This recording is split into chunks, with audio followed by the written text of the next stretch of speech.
성경에 보면 이 마지막 때 이루어질 일이 뭐냐면 부활이라는 사건이에요. 예수님이 이 땅 가운데 재림하실 거예요. 재림과 동시에 또 성경에서 말하기를 부활이라는 것이 이루어질 것이다 라고 우리에게 말씀해 주고 있다는 것이죠. 그래서 성경에서 아직 이루어지지 않는 부분들은 예수님의 재림과 그리고 예수 믿어 죽은 사람들의 부활이라고 볼 수가 있어요. 그래서 예수님의 마지막 때의 재림과 이 부활은 서로 연관성을 갖고 있다는 것이죠.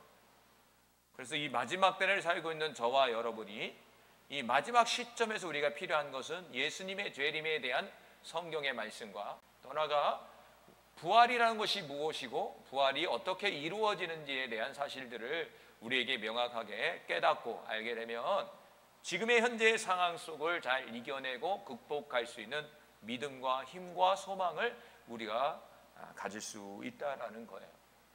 그래서 우리가 계속해서 월요 회복 예배 죽은 자의 부활이라는 부분을 제목으로서 세 번째 시간 오늘 부활의 성질에 대해서 같이 은혜를 나누고자 합니다. 성도들의 부활은 예수님의 재림 때에 이루어질 것이다 라고 성경은 우리에게 말씀해 주고 있죠. 그렇다면 이 예수님이 재림했을 때 이 부활 사건은 삼위일체 성령, 삼위일체 하나님의 관점에서 살펴본다면 이 부활 사건은 성부 하나님의 사역인 동시에 성자 하나님의 사역 그리고 성령 하나님의 사역이라고 볼 수가 있다는 것이죠. 그래서 우리가 믿는 하나님은 삼위일체 하나님이신데 성부 하나님과 성자 하나님과 그리고 성령 하나님이 공통적으로 이 부활의 사역을 하신다는 거예요. 그래서 첫 번째로 이 부활의 성질 첫 번째는 이 삼위 하나님의 역사, 부활의 역사에 대해서 성경적 근거를 찾아보려고 해요. 자, 첫 번째는 성부 하나님의 역사가 바로 부활입니다. 자, 고린도서 1장 9절 말씀, 오늘 말씀 다시 읽어봅니다. 시작. 우리는 우리 자신이 사형 선고를 받은 줄로 알았으니 이는 우리로 자기를 의지하지 말고 오직 죽은 자를 다시 살리시는 하나님만 의지하게 하심이라. 자, 고린도서 1장 9절의 배경을 보면 바울이라는 사람이 복음을 전하는 데서 너무 힘든 거예요. 너무 힘드니까 지금의 자신이 처해 있는 환경을 무엇이라고 변경했냐면 사형 선고를 받은 줄로 알았다라는 거예요. 그렇죠? 우리에게 적용한다면 우리가 인생을 살다 보면 죽을 것 같은 상황과 환경이 찾아온다는 거예요. 그런 상황 속에서 오늘 성경에서 우리에게 말하기를 뭐냐면 그런 상황에 놓여 있게 된다면 우리로 자기를 의지하지 말고 오직 죽은 자를 다시 살리신 하나님만을 의지하게 하기 위해서다라고 되어 있다는 거죠. 우리가 죽을 것 같은 환경 속에서 그 환경 속에서 하나님의 메시지는 무엇이냐? 바로 너를 의지하지 말아라. 누구를 의지합니까? 죽은 자를 다시 살리신 성부 하나님을 의지하라는 거예요. 자, 여기서 고린도서 1장 9절에도 죽은 자를 살리신 분이 누구냐? 바로 성부 하나님을 말씀해 주고 있다는 것이죠. 그러니까 죽을 것 같은 상황 속에서 무엇을 바라보라는 거예요? 죽은 자를 다시 살리신 하나님, 더 나아가 부활의 하나님을 바라보라고 말씀해 주고 있다는 것이죠. 그래서 고린도후서 1장 9절은 성부 하나님의 사역이 뭐냐? 바로 죽은 자를 살리시는 부활의 사역의 역사를 주관하신다라고 말씀해 주고 있다는 것이죠. 자, 요한복음 5장 21절에도 같이 읽어봅시다. 시작. 아버지께서 죽은 자들을 일으켜 살리심 같이. 자, 예수님 당신도 아버지이신 성부 하나님께서 죽은 자를 일으키신다라는 거예요. 이 죽은 자를 일으킨다라는 것은 오늘 주제처럼 부활을 한다는 것이죠. 아, 그렇구나. 성부 하나님의 사역이 다양하지만 특별히 오늘 주제의 부활이라는 이 사건도 성부 하나님의 사역의 일종이구나 라는 거예요. 할렐루야. 여러분, 그 하나님, 그 성부 하나님을 여러분이 붙드시기 바라요.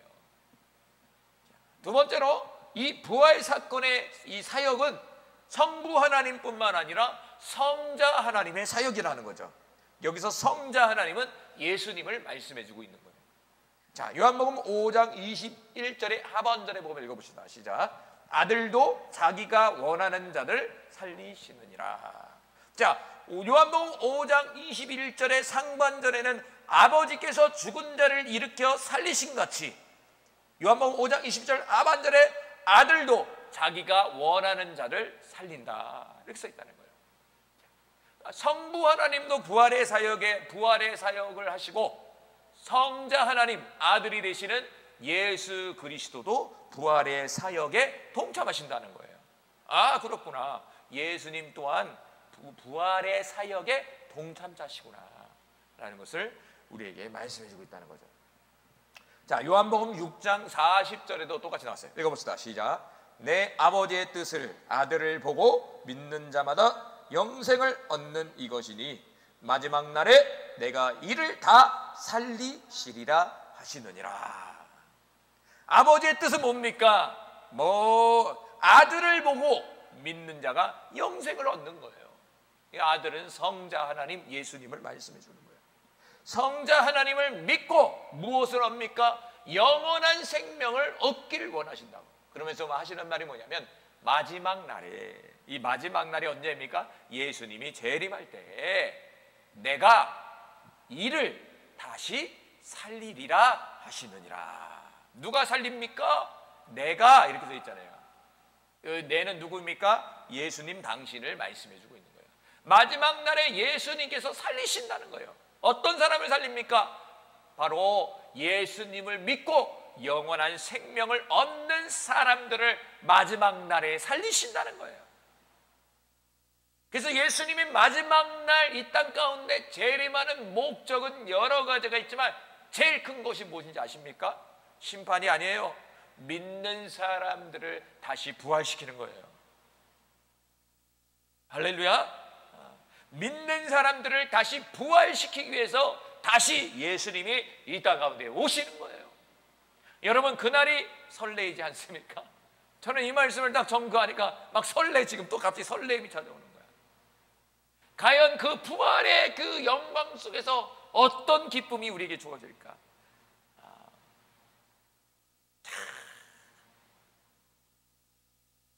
한번 상상을 해보십시오. 이 부활에 우리 모두가 같이 오길 바랍니다. 마지막 날에 우리 모두가 부활하기를 간절히 소망합니다. 세 번째는 성령 하나님의 사역이라는 거예요. 로마서 8장 11절 말씀 읽어봅시다. 시작. 예수를 죽은 자 가운데서 살리신 이의 영이 너희 안에 거하시면 그리스도 예수를 죽은 자 가운데서 살리신 이가 너희 안에 거하시는 그의 영으로 말미암아 너희 죽을 몸도 살리시리라. 할렐루야. 예수를 죽은 자 가운데서 살리신 영이 있다는 거예요. 예수님이 부활하게 된 이유가 있다는 거예요. 주체가 있었다는 거예요. 아버지의 뜻인 동시에 누가 부활을 시켰냐면 바로 성령님께서 예수님을 부활시켰다는 거예요. 야, 놀랍지 않습니까? 그래서 성령님은 부활의 영이에요. 생명을 주시는 분이에요. 예수를 죽은 자 가운데서 살리신 이의 영이 성령님을 말하는, 너희 안에 거하시면, 저와 여러분을 말하는 거예요. 그리스도 예수를 죽은 자 가운데 살리신 이가 너희 안에 거하시는 그의 영으로 말미암아 너희 죽을 몸도 살린다는 거예요. 아, 그렇구나. 예수님 안에 누가 계셨다는 거예요? 성령님 계신 거예요. 부활할 때 예수님 안에 성령님 계셨다는 거예요. 그와 같이 저와 여러분의 예수님 안에 계시던 그 성령님이 놀라운 축복이죠. 저와 여러분 안에 계신다는 거예요. 할렐루야. 예수님 안에 있던 성령님이, 그 성령님이 거하는 자들, 그러한 자들이 부활한다는 거야 이 말이.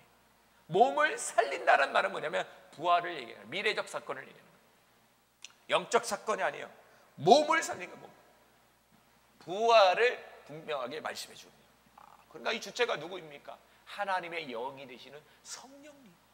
성령님을 통해 우리 몸을 살리신다는 거예요.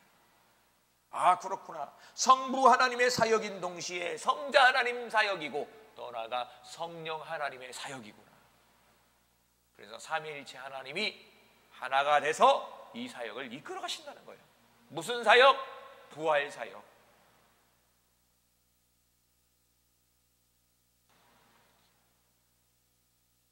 두 번째로 우리의 샘플이 되는 게 뭐죠? 부활 샘플, 바로 예수님이에요. 두 번째는 그리스도이신 예수님의 부활, 그리고 그 결과에 대해서 살펴보려고 해요.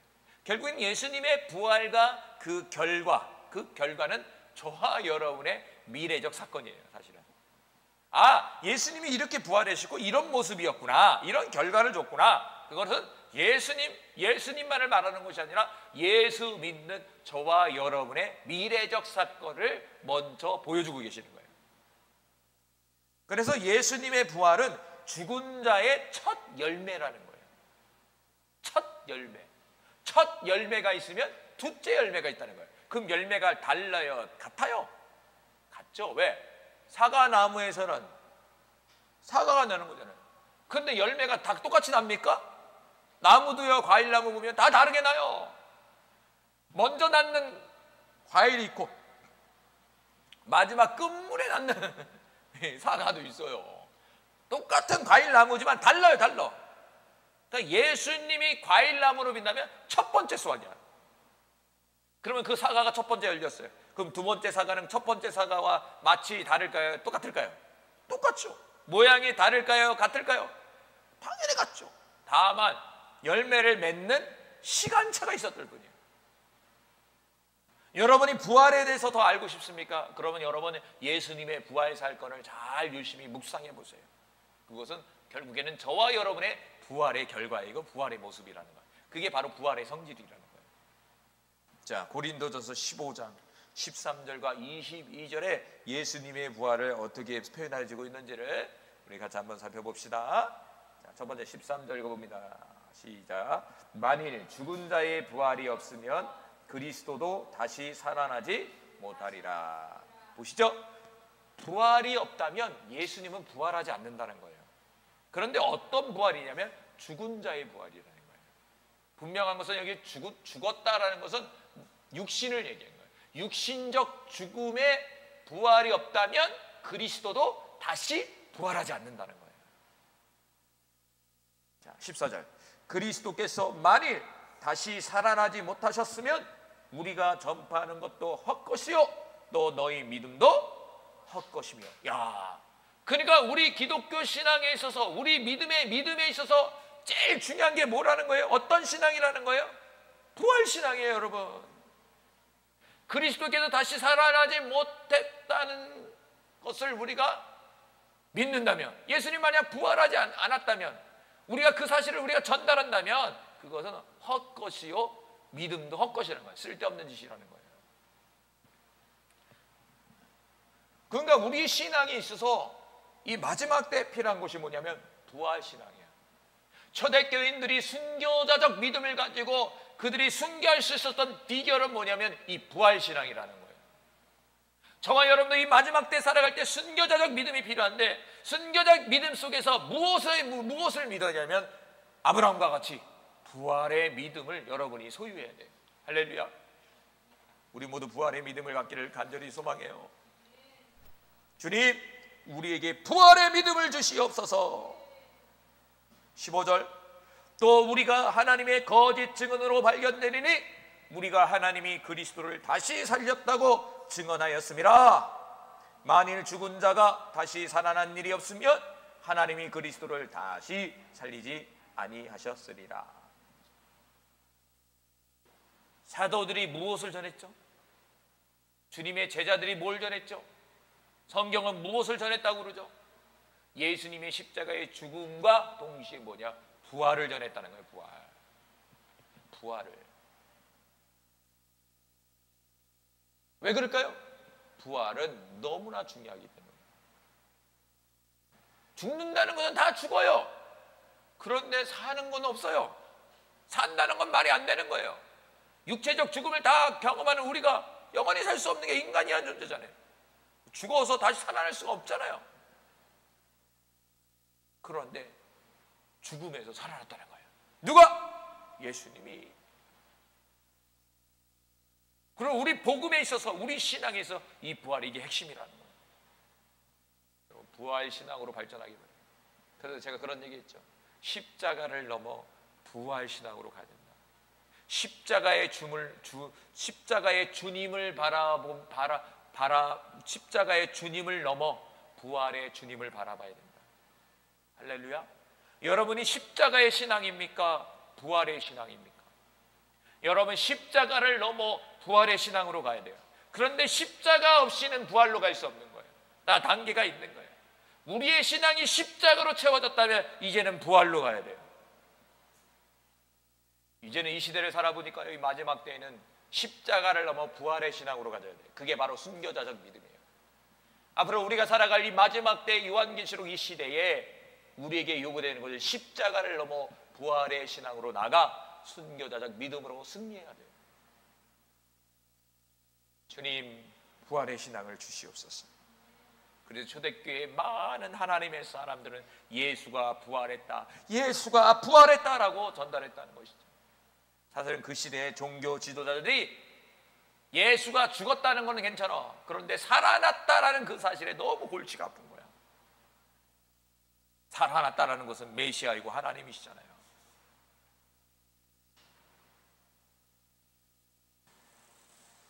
(16절) 만일 죽은 자가 다시 살아난 일이 없으면 그리스도도 다시 살아날 일이 없을 터요. 그리스도께서 다시 살아나신 일이 없으면 너희 믿음도 헛되고 너희가 여전히 죄 가운데 있을 것이요. 16, 17 보니까 강조하고 있잖아요. 계속. 그렇죠? 죽은 자가 살아나. 강조하고 있는 거야. 그만큼 강조한다는 것은 중요하다는 얘기죠. 18절.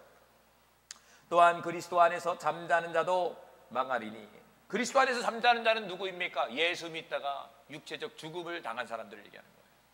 예수 믿다가 순교당한 사람들을 얘기하는 거예요. 그들의 죽음이 허망하다는 거예요. 19절. 만일 그리스도 안에서 우리가 바라는 것이 다만 이 세상 삶뿐이면 모든 사람 가운데 우리가 더욱 불쌍한 자이더라. 18절에 보니까 이 세상의 삶뿐이라고 생각한다면, 이 세상에 사는 것이 전부라고, 우리가 그 전부라고, 만약 이게 진리라고 생각한다면, 진리라고 말한다면 우리 진짜 불쌍하다는 거예요. 왜? 예수 믿는 사람은 이 세상에 마음을 두는 겁니까? 하나님 나라에 마음을 두는 겁니까? 우리는 이 세상은 나그네 인생이고 영원한 세계를 바라보면서 살아가는 존재자들이에요. 그런데 영원한 세계가 없다? 그러면 저와 여러분은 정말 미련스러운 사람인 거죠. 세상 사람들은 이 세상의 삶이 전부인 줄 알고 사는 거예요. 이 영원한 세계가 안 보여요. 없다고 생각해요. 근데 성경은 이걸 반문하고 있다는 건 뭡니까? 이 세상의 삶이 있을 뿐만 아니라 더 중요해서 영원한 세계가 있다는 것을 말씀해주고 있는 거예요. 영원한 세계가 있기 때문에 부활이라는 게 있다는 거예요. 할렐루야. 인간이라는 존재는 와서 그냥 사라지는 존재가 아니에요. 인간이라는 존재는 영원히 존재하는 존재예요. 사실은 육체는 썩어져 없어지지만 나라는 진짜, 나는 내 속의 속사람으로서 영원히 사는 거죠. 겉사람은 사실 성경에 보면 그릇이에요. 그릇. 밥을 담는 그릇이에요. 밥이 주인공이에요. 그릇이 주인공이에요. 그릇은 왜 존재합니까? 밥을 담기 위해서 존재하는 것이에요. 여러분, 밥이 그릇을 담습니까? 아닌 거죠. 이 육체는 우리의 영혼을 담는 그릇과 같은 거예요. 그런데 이 육체는 썩어져 없어진다는 거예요. 우리는 영원한 세계를 간다는 거예요. 그리고 영원한 세계에서 다시 돌아온다는 거예요. 무엇으로? 부활로. 읽어봅시다. 그리고 19절, 20절. 그러나 이제 그리스도께서 죽은 자 가운데서 다시 살아나사 잠자는 자들의 첫 열매가 되셨도다. 아, 그렇구나. 아까 비유 잘 얘기했죠. 예수님께서 죽은 자 가운데서 부활을 하셨다는 거예요. 그 부활은 예수 믿어 잠자는 자들의 첫 번째 열매라는 거예요. 두 번째 열매는 누구라는 거예요? 예수 안에서 죽은 자들이 이제 두 번째 열매라는 거예요. 다시 말하면 저와 여러분이 두 번째 열매라는 거예요. 무슨 열매? 부활의 열매가 된다는 거예요. 저와 여러분은 그 두 번째 부활의 열매를 기다리는 세대예요. 얼마나 감사해요. 이게. 조만간 이루어질 세대라는 거예요. 21절. 사망이 한 사람으로 말미암았으니 죽은 자의 부활도 한 사람으로 말미암는도다. 아담 안에서 모든 사람이 죽은 것 같이 그리스도 안에서 모든 사람이 삶을 얻으리라. 아멘. 사망이 한 사람으로 말미암아 찾았다는 거예요. 그러나 죽은 자의 부활도 한 사람으로 말미암아 찾았다는 거예요. 누굽니까? 아담과 예수님을 비교해 주고 있는 거예요. 아담 안에서 모든 사람이 죽은 것 같이 그리스도 안에서 모든 사람이 삶을 얻으리라. 이 삶은 어떤 삶입니까? 육체적인 삶, 이 육신을 가지고 살아가던 그런 삶이 아니라 영적인 삶을 얘기하는 거예요. 오늘 주제로는 부활의 새로운 삶을 살게 된다는 거예요. 새 하늘과 새 땅에서 주님과 천년 동안 왕노릇하며 천년왕국에서 그분과 산다는 거예요. 그게 앞으로 우리가 받을 어떻게 보면은 상급이 기업이야. 우리는 그 기업을 바라보고 지금 이 땅 가운데 사는 거예요. 저도 그 기업을 바라보고 이 땅 가운데 사역하고 사는 거예요. 그 상급을 바라보면서 이 땅 가운데 기도하고 예배하는 거예요. 우리 모두 열려지길 바랍니다. 보여지길 바랍니다. 웨스트민스터 대요리 문답 87번에는 부활에 대해서 이렇게 설명해 드리겠습니다. 의인의 육신은 그리스도의 영으로 또한 저희의 머리 되시는 그리스도의 부활의 공로로 말미암아 신령하고 다시 썩지 않고 주님의 영광스러운 몸과 같이 되어 걷는 중에 일어날 것이다. 이렇게 써 있어요. 우리 정통 기독교는 웨스트민스터 대요리 문답을 믿습니다. 신앙 고백하자 이거 하잖아요. 세례받을 때. 거기에 87번의 문답에 보면은 부활에 대해서 말씀해 주고 있어요. 부활. 의인의 육신. 의인은 누굽니까? 예수 믿는 사람들. 그리스도의 영, 성령으로 말미암아. 저희의 머리 대신 그리스도의 부활의 공로로 말미암아. 예수님의 부활의 공로는 첫 열매가 되셨다는 거예요. 예수님의 그 부활로 말미암아 신령하고 영적이고 다시는 썩지 않고, 우리 육신은 썩잖아요. 그런데 부활제는 뭐냐? 썩지 않는다는 거 이제는. 그리고 주님의 영광스러운 몸과 같이, 다시 말하면 예수님의 부활의 모습과 같이. 예수님 부활체의 모습은 어떤 모습이죠?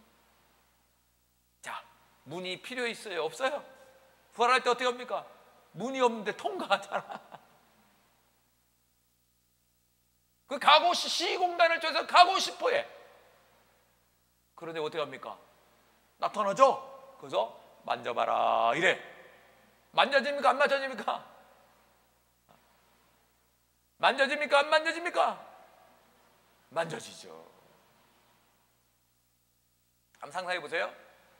공간을 통과하는데 만져져. 자, 예수님 부활할 때 제자들과 뭘 먹었죠? 생선을 먹어요. 생선을 먹었단 말이에요. 먹는다고요. 먹어. 통과해. 식물관을 통과해. 그리고 어떻게 합니까? 편형이 돼. 그게 부활의 모습이에요. 안 먹는 게 아니에요. 무슨 영으로 이렇게 전쟁이 아니에요. 예수님의 부활의 모습은 저와 여러분의 부활의 모습인 거예요. 아, 그렇구나. 그럼 부활할 때 어떻게 해요? 아, 만져지고 보여지고 아주 육체 같아요. 그런데 썩어지지 않는 육체라는 거예요. 물질 세계를 통과해요. 그리고 예수님과 같이 무언가를 먹는다는 거예요.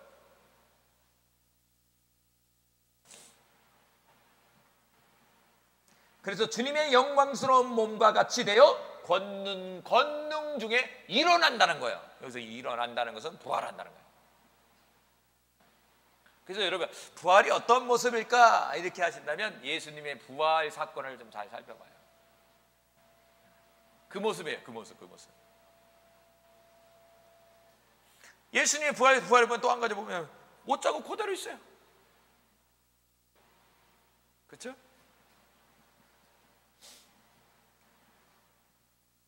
세 번째로 육체적인 부활입니다. 성경은 영적인 부활은 거듭남을 말하고 있습니다. 그러나 성경은 영적인 부활뿐만 아니라 육체적인 부활도 우리에게 설명해 주고 있다는 것이죠. 그래서 육체적인 부활로서는 썩었던 육체가 다시 신령한 몸으로 살아나는 사건, 이것을 부활이라고 하는 거예요. 지금 저와 여러분이 나누고 있는 것은 어떤 영적인 부활이 아니에요. 지금 나누고 있는 것은 신령한 몸으로 마지막 때 부활할 육체적인 부활을 얘기해 주는 거예요. 그런데 이 육체적인, 아까 설명한 것처럼 예수님이 지금 이 육체가 아니에요. 예수님의 모습과 같은 부활이에요. 예수님 육체 가졌잖아요. 근데 우리가 생각하는 그 육체가 아니었다는 거죠. 그러니까 오류에 빠질 수 있는 이유가 뭐냐면요, 너무 영적인 사람은요 육체적인 부활을 부인해버려. 또 어떤 사람은요 영적인 부활에 대해서 부인해. 육체적인 부활만 얘기해. 우리는 뭐합니까? 균형 있게. 성경은 분명히 두 가지 측면을 얘기해요. 영적인 부활인 거듭남에 대해서. 거듭남은 영적인 부활을 얘기합니다. 동시에 마지막 때 이루어질 육체적인 부활을 또 얘기해 주고 있는 거예요. 그러니까 여러분이 성경을 볼 때 이거는 영적인 부활인지 이것은 육체적인 부활인지를 여러분 구분해서 여러분이 볼 수 있는 눈이 열려요. 그게 명확한 해석이야. 그러니까 너무 영적으로 해석하는 사람 다 영적으로 해석해버려 그냥. 그럼 오류에 빠지는 거예요. 이것이 육적인 세계를 얘기하는, 이게 영적인 세계라는 얘기들을 이걸 해야지. 그거 잘못된 해석이 돼서 나중에는 이단 사이비가 되는 거예요. 성경은 분명하게 두 가지를 설명해 주고 있어요. 이 두 가지 중에 무엇을 설명하는지를 여러분이 분별할 수 있어야 된다는 거죠. 그래서 이와 같은 사실을 통해서 그리스도의 부활이 육체적인 부활이었다는 사실을 명백하게 증거하고 있다는 거예요. 부활 사건은 영적인 부활이 아니에요. 실제적인 육체적인 부활이에요. 이단 사이비들이 잘 쓰는 게 있어요. 자기 안에 영적으로 부활하신 예수님이 임했다는 거예요. 그래서 자신이 예수라는 거예요. 공통적으로 써먹고 있는 거예요. 자신 안에 재림 예수가 들어왔다는 거예요. 무엇으로? 영으로 들어왔다는 거예요. 예수님의 재림은 영적 재림이 아니에요, 여러분. 실제적인 육체적인 재림이에요.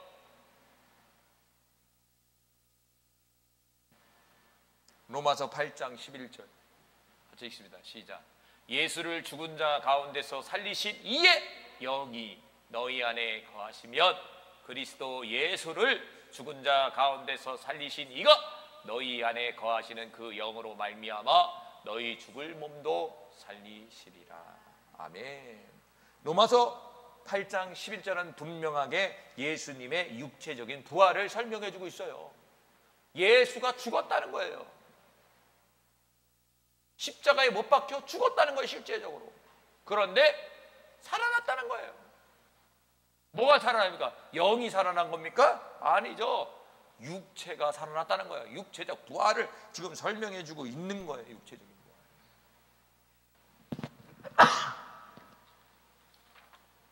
자, 로마서 8장 21절 23절 자, 같이 읽습니다. 시작.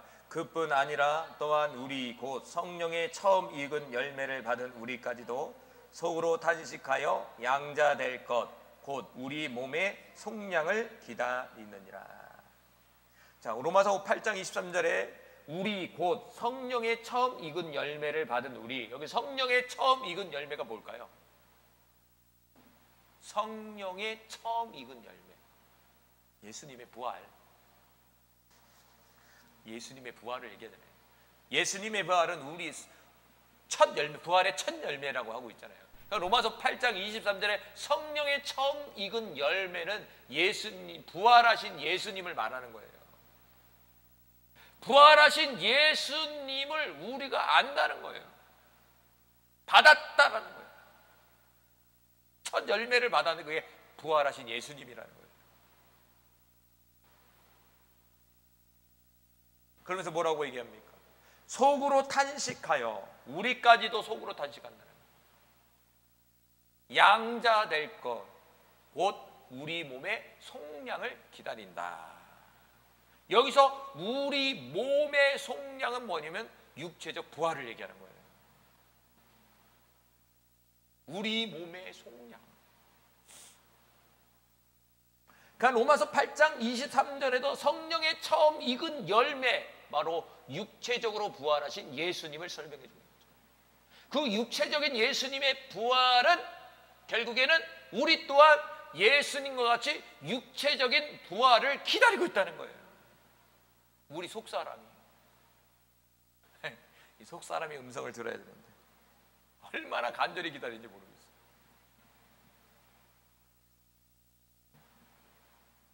그게 바로 이제 완성이 되는 거예요. 완성이에요. 완전히. 지금 아직 완성이 안 된 거예요. 예수님이 재림하고 또 우리가 육체적인 부활이 이루어질 때가 이게 하나님이 창세전부터 계획했던 모든 일들이 완성이 되어버리는 거예요. 인간을 향한, 우리를 향한 모든 뜻이 이루어지는 거예요. 누구와 같이? 예수님과 같이. 아, 그렇구나. 그러니까 우리는 결국에는 예수님과 같이 바뀌는 거예요. 그게 부활이에요, 부활.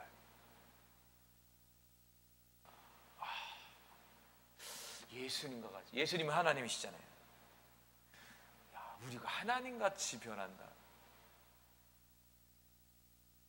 동탄순복에 보면은 그 손문수 목사님이 항상 이 얘기해요. 우리가 하나님같이 변한다. 여러분 한번 상상해 보십시오. 우리가 하나님같이 변한다니까요. 이렇게 설교를 해요. 한번 상상해 보십시오, 여러분. 여러분이 지금 이제 하나님과 같은 존재로 바뀌는 거예요. 예수님과 같은 존재로 바뀌는 거예요. 그게 바로 부활이라는 거예요, 부활.